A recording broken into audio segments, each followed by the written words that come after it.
What's up, guys? Today we're going to be talking about American Horror Story Double Feature Part 1 entitled Red Tide, Episode 1 entitled Cape Fear, as well as Episode 2 entitled Pale. So just like every single one of my reviews, spoiler warning ahead because we're going to briefly go over everything that happened in the episode itself before talking about the show on its merits. With that being said, we are introduced immediately to Finn Whitrock and Lily Rabe's characters, Harry and Doris, as they take their daughter Alma to Provincetown, moving there specifically over the winter in order to avoid the summer crowds because Harry has to write the pilot for his new upcoming show, while Doris has been given the job to renovate the entire house that they're living in. At the same time, their daughter Alma is trying to get into the New York Symphony, so she shows herself to be very equipped at playing the violin at a very young age. Once the young family starts to get a little bit settled in their house, Harry makes his way over to the grocery store in order to pick up a couple of things, thus running into tuberculosis Karen, played by Sarah Paulson, who accosts him at the grocery store and tells him to get out of town if he wants to save his family and his life. Anyway, after we're introduced to all these characters and the setup for the story, we have one of the most expected things to happen when you're dealing with a story with a bunch of creative type characters.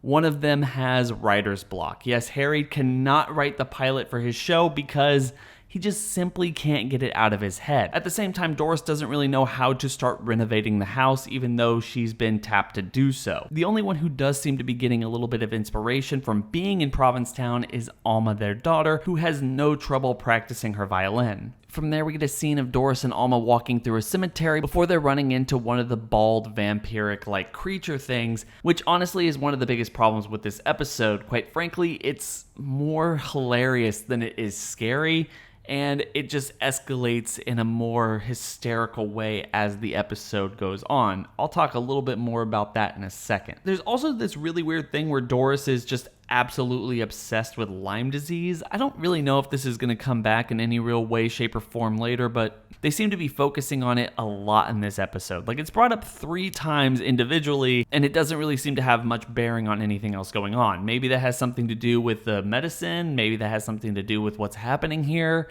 or maybe it has something to do with the second part of this entire series. I'm not sure. I just thought it was really weird that she just kept bringing it up. Anyway, as soon as they do notice that that creature is staring at them, they run all the way home, and it just kind of follows them. Like, how am I supposed to take this seriously when this guy is just so blatant? In fact, one of the biggest problems I had with this scene and pretty much that entire segment is, oh my gosh, like, they're moving way too fast for these episodes. I know we only have 6 in Red Tide, but I felt like that would be enough for them to kind of build the story a little bit slowly while not blowing their load too quickly, and yet they do get a scene in this first episode in that direction. Anyway, as soon as Doris notices this bald creature looking at them, she hightails it back home, and it follows them. The fallout of all of this is that Doris and Harry then meet Officer Burleson, who tells them that yes, this town is supposed to be very safe, druggies are all around, but they mostly keep to themselves, as she helps cover up any suspicious activities going around in the area as more of a crime-related incident or something not worth mentioning. From there, Harry decides to stay up all night in order to watch over the house, but ends up falling asleep on the couch because he's still plagued by writer's block, only to wake up the next morning and go on a run to the beach where he finds 3 bodies all sprawled out on the beach. From there, we get another brief scene with Officer Burleson, who doesn't really seem fazed by anything else going on. Anyway, Harry goes back home and tells Doris that he wants to go to the Mews later that night in order to just get dinner, a drink, and just kind of forget about everything going on. But Doris finds herself a little bit sick that night and can't go. So Harry goes alone and ends up meeting a couple of the main characters that we're going to be dealing with for these 6 episodes. Specifically Austin and Belle, Evan Peters, and Francis Conroy respectively. They signal him out of the crowd, get him a drink, and talk to him about how they know he's a writer and that they're looking after him. This place is a really good place for writer's block, and just in general try to wine and dine him. We also get our very first scene from Macaulay Culkin in this bar, and I have to say that's probably one of the best things about this episode. I was really excited to see him in this show, and I feel like, at least for his debut role, Mikey, his character, is fairly memorable. In fact, I'm going to want to see what they do with him going forward. But after this scene, the episode really starts to come to an end and wrap everything up, as we're once again met with Karen, who has to go get a baby for Belle in order to not only get drugs, but at least in her mind, have Belle protect her from all the other entity creatures that are surrounding this province town. That same night, Doris tries to go to bed before Harry gets home, and there's just a bit of a mosh pit of all of these bald little creatures outside of their house for pretty much no reason at all other than to just make me laugh. And when Harry finally does make it home, one of those creatures gets into the house and he's forced to bash its head in, thus bringing in Officer Burleson again and having Harry talk to Doris about moving away from this town because it's simply a little bit weird. The last part of the story has Austin Summers' character having Harry over to his house in order to tell him that if you just take these black pills, your writer's block will go away and you'll be able to write. He tells him that it's the exact reason why he's allowed to come to this place, write everything, and then get awards, fans, and everything else. And also the reason that Belle can do it as well. At first, Harry doesn't want to do it, but after getting a call from Ursula, his manager, played by Leslie Grossman, telling him that if he doesn't finish his pilot, then he'll have no job, he reluctantly takes the pill himself, and we end the episode there. Okay, I feel like episode 1 took a little bit more time than I otherwise wanted to give to it, so I'm going to blow through everything that happens in Pale very fast. After taking the drug, Harry finds a wave of inspiration, writing something very quickly to send off to Ursula. At the same time, one of these side effects of the drug pretty much has Harry going out, eating raw meat, and trying his best to get unprocessed blood meat into his face as quickly as possible. Him and Doris discuss whether or not it's safe to stay in this town, and the fighting between the couple comes to a head when Harry ends up biting Doris in the finger while they're arguing about leaving Provincetown. From there, we see Harry go back to Austin's place in order to inquire about what the drug actually is, and it turns out that this is a synthetic drug made because of all the drug use in the area that ultimately leads to creative people having more spouts of creativity, while people without creativity just simply turn into those bald Nosferatu characters that we saw throughout the first 2 episodes. The only drawback being is that it kind of turns you into a vampire and that you need to eat human blood in order to stay alive. Obviously, Harry's not having any of this and he decides not to take the pills, but Austin warns him that if he doesn't take the pills, he won't have any creativity at all. When he gets home, he gets a call from Ursula, who tells him that the pilot has been picked up by Netflix and that he is going to be rich and famous. Joaquin Phoenix once in this show will do it for free. That's how good it is.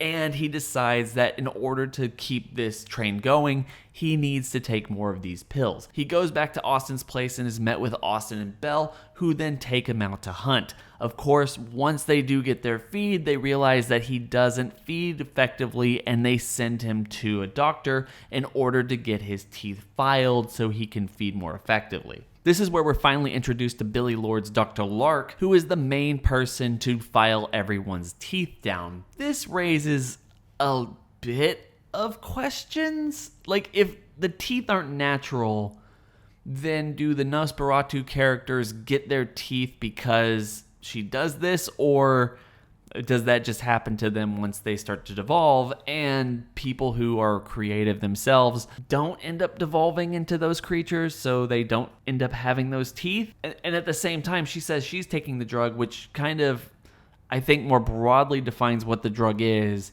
and the fact that, like, what are these people who are turning into these creatures if you're talking about artistic talent, but also, like, professional talent when it comes to medicine or surgery or something? I think it more broadly defines the drug, and generally the people turning into these creatures really shouldn't be turning into these creatures because they're probably really good at one thing.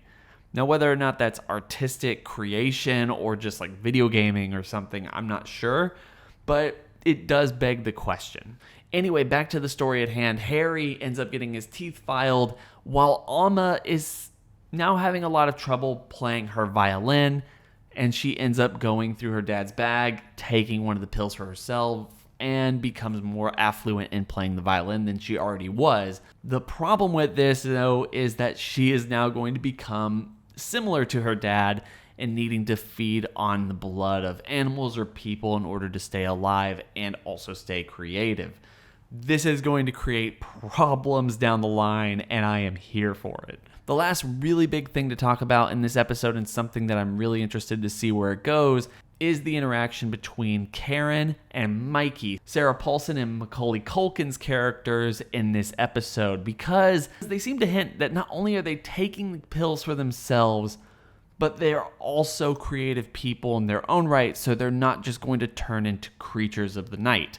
That's really interesting because I was really worried that they were going to get rid of Macaulay Culkin really quickly in this season, but it kind of starting to sound like he is going to give Harry a run for his money in order to kind of push him out or be more famous than him later on in the season. That's going to become kind of a contentious point in the next 4 episodes. I'm really here for that, and I feel like this episode itself picked it up in a really major way for the season going forward. I'm very excited for it. Okay, just a couple of thoughts about these first 2 episodes of the season. First and foremost, I think it's moving way too fast, at least in parts. I understand why you want to do this quickly because you only have 6 episodes to tell the story, but this is something that we talked about with American Horror Stories, is you can tell a very competent story in an episode or 2, 3, 4, 5, 6, however many that you really want to do. The problem is you have to know how to pace it. And I feel like American Horror Story always gets this wrong, where instead of building the atmosphere as they really should have done, and probably one of the best things about this episode is its look, because it just, the grim, dark nature of it, the fact that they were filming a little bit during the winter for this specific season, it makes it ominous. It makes it that, everything's a little bit slower. They make this very clear at the very beginning of the episode that there's only about 3,000 people who are living in Provincetown right now. This is not a hustle bustle area. It's not LA. We are in a different area. Let's explore it. Let's not get into the nitty gritty right now and introduce all of these creatures and weird things that are really out of character, or at least like way more sketchy than they should be. But this episode kind of spits in the face of that by, as I said before, the walk with Doris and Alma through the cemetery. And they just run into these like vampiric creatures who then stalk them all the way home.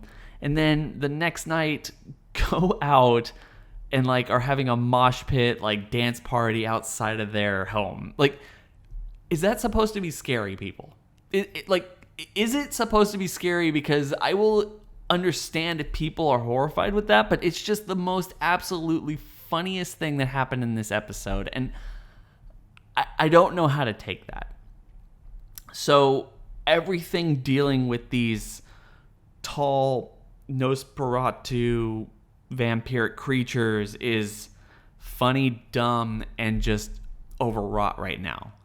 With that being said, as soon as the episode, and I was kind of floundering on the entire idea at that point, right?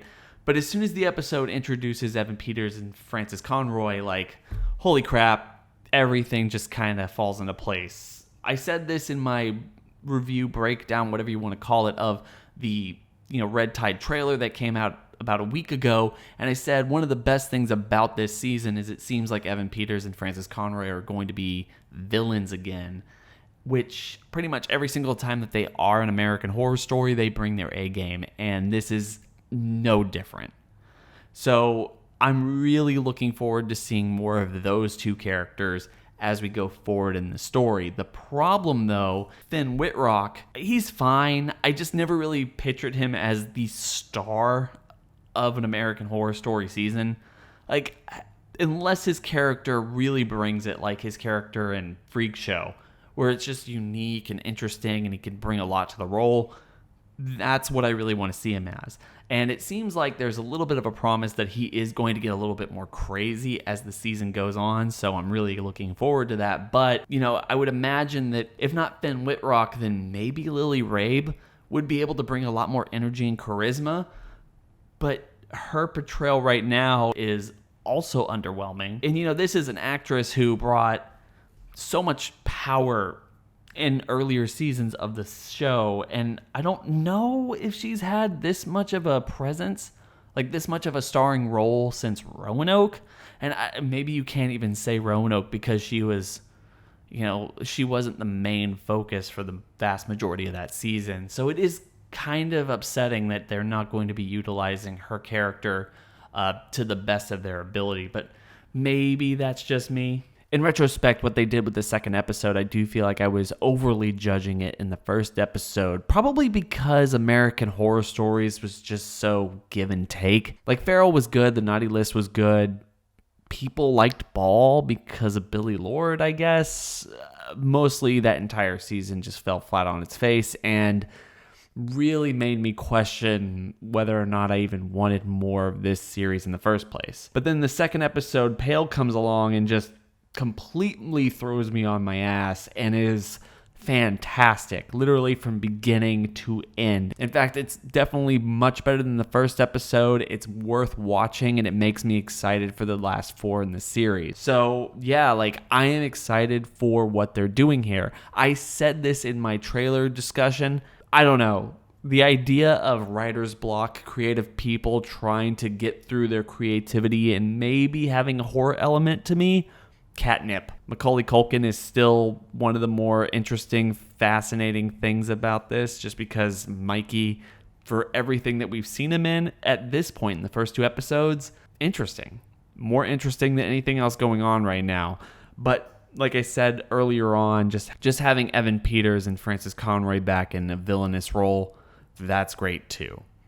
I'm hoping for the best for Finn Wittrock as well as Lily Rabe going on in the season, and seeing the dynamic play between them, especially now with the thing of their daughter being the exact same creature. And at the same time, I'm also wondering how this is going to play into the second part of the season, because it's quite possible that it won't, but given the over-reliance on connectivity ever since the 4th season of this show, and the blatant spit-in-your-face attitude of season 9 and Stories, to that perspective, it seems a little bit weird, and maybe they just abandoned the entire connectivity of the universe outside of just reference points at this point. But I'm not fully committed to say that just yet. Anyway, guys, I have to say, just fantastic episodes to start off the season. If you were at all worried about how Stories played out and whether or not that was going to affect this season and everything going forward, it doesn't seem to have. Maybe just the way they're handling this spinoff is terrible, but the show proper is still good. Hope everyone's having a fantastic day. It's been real.